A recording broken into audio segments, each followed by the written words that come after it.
Plasma man के पिछले episode में आपने देखा है। रुक, कहाँ भाग रहा है? आज तू हमसे नहीं बच पाएगा साले।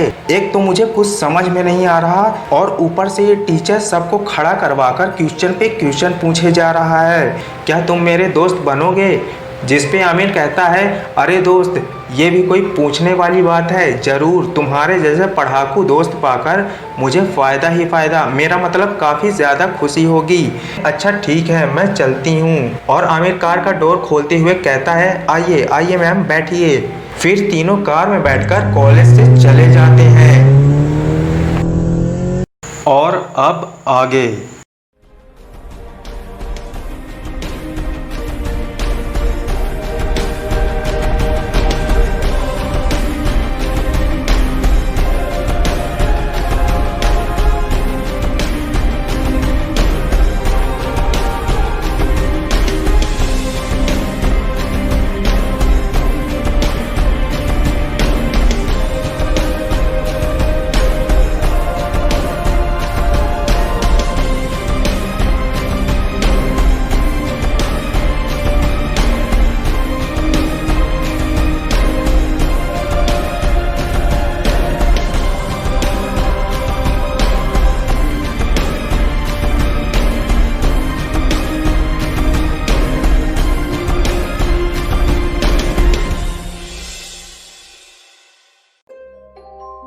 हम देखते हैं करीम और आमिर को, जो अपनी कार में बैठकर घर जा रहे होते हैं और याजुशी मैम भी उन्हीं के साथ अपने घर जा रही थी।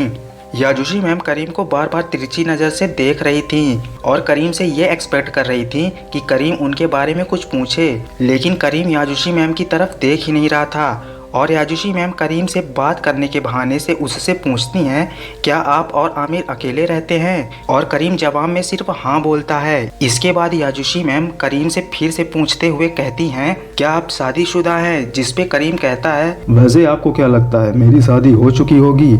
और याजुशी मैम कहती हैं, मुझे तो नहीं लगता कि आप शादीशुदा हैं। जिस पे करीम कहता है, हाँ तो बस आप यही समझ लीजिए, शायद आपको आपका जवाब मिल गया होगा। फिर याजुशी मैम कहती हैं, वैसे आपने अभी तक शादी क्यों नहीं की? फिर करीम कहता है, मेरे जैसा इंसान शादी के बारे में सोच भी नहीं सकता, मेरा अकेलापन ही मेरा साथी है। जिस पे याजुशी मैम कहती हैं, ओके ऑल राइट, लेकिन अगर आप शादी कर लेंगे तो शायद आपका ये अकेलापन दूर हो जाएगा और आमिर को भी उसकी भाभी मिल जाएंगी उसका ख्याल रखने के लिए।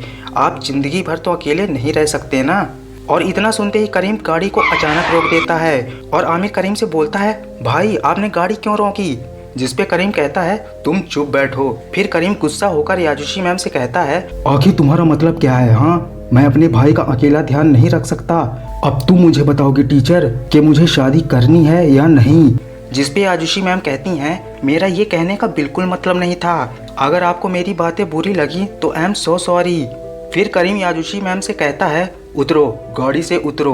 जिस पे आमिर करीम से कहता है, भाई ये आप क्या कह रहे हैं? और करीम आमिर को इग्नोर करते हुए याजुशी मैम से कहता है, तुमने सुना नहीं टीचर, गाड़ी से उतरो अभी। और याजुशी मैम एक बार फिर से सॉरी बोलकर गाड़ी से उतर जाती हैं और आमिर याजुशी मैम से कहता है, मैम रुकिए प्लीज। और करीम याजुशी मैम को बीच रास्ते में ही उतारकर वहां से चला जाता है और करीम के ऐसे बिहेवियर से याजुशी मैम के आंखों में आंसू आ जाते हैं। इधर आमिर गुस्सा होकर करीम से कहता है, आपने ऐसा क्यों किया भाई? आपने याजुशी मैम को गाड़ी से क्यों उतार दिया? उन्होंने आपसे ऐसा क्या कह दिया था कि आपने उन्हें गाड़ी से ही उतार दिया? बेचारी याजुशी मैम क्या सोच रही होंगी मेरे बारे में? ये आपने बिल्कुल भी अच्छा नहीं किया भाई। जिस पे करीम कहता है, तुम अपना मुंह बंद रखोगे या नहीं? और आमिर कहता है, अरे मैं कैसे मुंह बंद रखूं भाई? आपने याजुशी मैम की इंसल्ट की है, आप ऐसा कैसे कर सकते हैं भाई? आपकी ऐसी हरकत से मुझे इतना बुरा लग रहा है कि मैं बता नहीं सकता। पता नहीं याजुशी मैम को कितना बुरा लग रहा होगा। मैंने याजुशी मैम के जैसा टीचर आज तक नहीं देखा, इतनी सुलझी हुई, इतनी प्यारी, इतनी समझदार। लेकिन भाई आपको तो ये बातें समझ में ही नहीं आएंगी। पता नहीं आप अपने इस बुरे एटीट्यूड को कब बदलेंगे, या शायद आप खुद को बदलना ही नहीं चाहते। आप किसी से प्यार से बात भी नहीं कर सकते। अरे प्यार से बात करना तो दूर, आप किसी से बातें भी करते हैं तो आप थोड़ा सा भी नहीं मुस्कुराते। माना कि आप बहुत कम बोलते हैं, लेकिन जब किसी से बोलिए प्यार से बोलिए ताकि सामने वाले को अच्छा फील हो। मैं इतना कुछ बोले जा रहा हूँ और आप कुछ भी नहीं बोल रहे हैं भाई। जिस पे करीम कहता है चुप रहो आमिर। फिर आमिर कहता है बस आपने कहा चुप रहो, इतना ही कहना था आपको। वैसे भी आपसे और उम्मीद भी क्या की जा सकती है भाई, आपका ये एटीट्यूड, ओह माय गॉड। इसके बाद करीम और आमिर रूम पहुंच जाते हैं और आमिर कार से उतर कर करीम से बोलता है भाई आप अंदर नहीं आएंगे। जिस पे करीम कहता है नहीं, मुझे किसी ज़रूरी काम से जाना है। आमिर कहता है इस वक्त कौन सा ज़रूरी काम है भाई। जिस पे करीम कहता है मैं रात 10:30 बजे तक आऊँगा या शायद ना भी आऊँ, तुम खाना खाकर सो जाना। और इतना कहकर करीम वहाँ से चला जाता है। इसके बाद हम देखते हैं कि रात के 8:30 बजे होते हैं और 3 आदमी पार्किंग हॉल में किसी का इंतजार कर रहे होते हैं। दरअसल ये 3 आदमी विक्रांत सिंह के कस्टमर थे जो दिल्ली से हथियार खरीदने के लिए रीवा आए थे। और फिर थोड़ी देर बाद करीम भी उसी जगह पहुंचता है जहां वे तीनों थे। करीम अपने साथ 2 और आदमियों को लाया था। फिर करीम और उसके आदमी उन तीनों के पास जाते हैं और करीम उन तीनों से कहता है तुम तीनों में से बॉस कौन है? और उन तीनों में से एक आगे आकर बोलता है मैं हूँ बॉस, सबका बॉस। तो क्या तुम अपने साथ हथियार लाए हो मेरे दोस्त? तुम्हारे हाथ में तो कुछ नहीं दिख रहा दोस्त, लगता है तुम खाली हाथ ही चले आए यहाँ। फिर करीम अपने आदमी को इशारा करता है और इशारे के मुताबिक करीम का आदमी गाड़ी से एक बॉक्स निकालकर लाता है और करीम को दे देता है। फिर करीम उस बॉक्स को बॉस की गाड़ी के बोनट पर रखकर खोलता है और हम देखते हैं कि उसमें 3 अलग अलग तरह की गन्स थीं। और करीम बॉस से कहता है जैसा कि तय हुआ था, एक QBZ-95, एक मैवरिक 88 और एक सिल्वर वोल्फ पिस्टल। अब चलो जल्दी से कैश निकालो और ये सारे हथियार लेकर जल्दी यहाँ से निकलो। जिस पे बॉस कहता है अरे इतनी भी क्या जल्दी है दोस्त, जरा इन्हें मुझे ठीक से देख तो लेने दो। और बॉस उन गन्स को देखते हुए कहता है ये गन्स यहाँ की तो नहीं लगती, लेकिन ये जहाँ की भी हैं इनकी क्वालिटी A1 है मेरे दोस्त। जिस पे करीम कहता है हाँ तुमने सही कहा, तुम्हें ऐसे हथियार और कहीं नहीं देखने को मिलेंगे, मार्केट में इनकी धूम है। अगर लेना है तो लो, वरना खरीदार बहुत है हमारे पास। चलो अब जल्दी से कैश निकालो। जिस पे बॉस कहता है हाँ जरूर लेंगे दोस्त, इन हथियारों को खरीद कर हमारी गैंग और भी ज्यादा पावरफुल बन जाएगी। फिर बॉस उन गन्स को छूने के लिए आगे बढ़ता है, लेकिन तभी करीम बॉक्स को बंद कर देता है और कहता है हम अपने कस्टमर से पहले कैश लेते हैं, फिर उन्हें हथियार देते हैं। और बॉस मुस्कुराते हुए करीम से कहता है तुम्हारी कस्टमर सर्विस तो बहुत बेकार है मेरे दोस्त, लेकिन कोई बात नहीं, मैं एडजस्ट कर लूँगा। फिर वह बॉस अपने आदमी को इशारा करता है और कहता है जाओ गाड़ी से कैश लेकर आओ। फिर बॉस का आदमी एक ब्लैक कलर का बॉक्स लाता है और अपने बॉस को दे देता है। फिर बॉस उस बॉक्स को करीम को दे देता है और बदले में करीम उस बॉक्स को दे देता है जिसमें गन्स थीं। फिर करीम उस बॉक्स को खोलता है और देखता है कि वह बॉक्स एकदम खाली है, जिसे देखकर करीम हैरान हो जाता है। और करीम अपने सामने देखता है कि बॉस और उसके आदमी उसकी तरफ गन पॉइंट करके खड़े हुए हैं। फिर बॉस करीम से कहता है तुम होशियार तो हो मेरे दोस्त, लेकिन उतना नहीं जितना मैंने सोचा था। अब चलो अपने अपने हाथ ऊपर करो जल्दी, नहीं तो तुम तीनों का भेजा उड़ा दूंगा। और करीम के दोनों आदमी अपने हाथ ऊपर कर लेते हैं। फिर वह बॉस करीम से कहता है अरे ओ हथियारों के दलाल, उस खाली डिब्बे को फेंक और हाथ ऊपर कर जल्दी। जिस पे करीम बॉस से कहता है आज तुमने अपनी जिंदगी की सबसे बड़ी गलती कर दी है और इस गलती की सजा ये है। और देखते ही देखते करीम उस खाली डिब्बे को बॉस के सर पर जोर से फेंक के मारता है, जिससे बॉस के हाथों से गन छूट जाती है और वह नीचे गिर जाता है। और इतने में मौका मिलते ही करीम और उसके आदमी अपनी कार के पीछे छिप जाते हैं और उधर से बॉस के दोनों आदमी करीम और उसके साथियों पर गोली चलाने लगते हैं और इधर करीम और उसके आदमी भी उन पर गोली चलाते हैं। और फायरिंग के बीच में ही बॉस अपने एक आदमी से कहता है बस किसी भी तरह से यहाँ से निकलो अभी।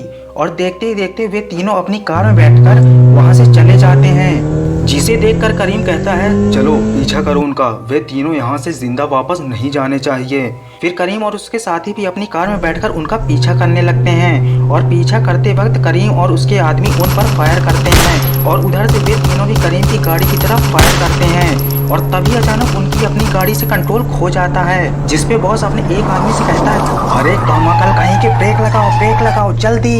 और बॉस के कहने पर वह तुरंत ब्रेक मारता है, लेकिन इसका कोई फायदा नहीं होता क्योंकि कार इतनी स्पीड में थी कि ब्रेक लगते लगते उनकी कार एक पेड़ से जा टकराती है, लेकिन उन तीनों को ज्यादा चोट नहीं लगती। फिर वे तीनों कार से निकलते हैं और उनका बॉस अपने आदमियों से कहता है, क्या तुम दोनों ठीक हो? जिसपे वे दोनों कहते हैं, हाँ बॉस हम ठीक हैं। बॉस अब आगे क्या करना है? जिसपे बॉस कहता है, वो जो सामने वाली बिल्डिंग दिख रही है ना, चलो उसमें छिपते हैं। फिर वे तीनों उसी बिल्डिंग के अंदर चले जाते हैं और करीब 10 सेकंड बाद करीम और उसके आदमी भी वहीं पर पहुंचते हैं जहां उनकी कार थी। फिर करीम और उसके आदमी उस कार को घेर लेते हैं और करीम आगे जाकर कार को चेक करता है और कार के अंदर देखता है। फिर करीम का आदमी करीम से कहता है, करीम भाई आखिर वे तीनों इतनी जल्दी कहाँ गायब हो गए? जिसपे करीम कहता है, गायब नहीं हुए हैं, वो छिपे हुए हैं उस सामने वाली बिल्डिंग में शायद। चलो चलकर देखते हैं। और हाँ याद रहे, जैसे ही उन तीनों में से कोई दिखे उनका भेजा उड़ा देना। जिसपे वे दोनों कहते हैं, जैसा आप कहें भाईजान। फिर करीम और उसके आदमी दबे पांव उन तीनों की तलाश उस बिल्डिंग के अंदर शुरू कर देते हैं। इधर उन तीनों को भी मालूम हो गया था कि करीम और उसके आदमी बिल्डिंग में आ चुके हैं। फिर वह बॉस धीमी आवाज में अपने आदमियों से कहता है, चौकन्ने रहना, जरा सी भी गलती मत करना, उन तीनों में से कोई भी अचानक हमला कर सकता है। जिसपे वे दो आदमी कहते हैं, जी बॉस हम समझ गए।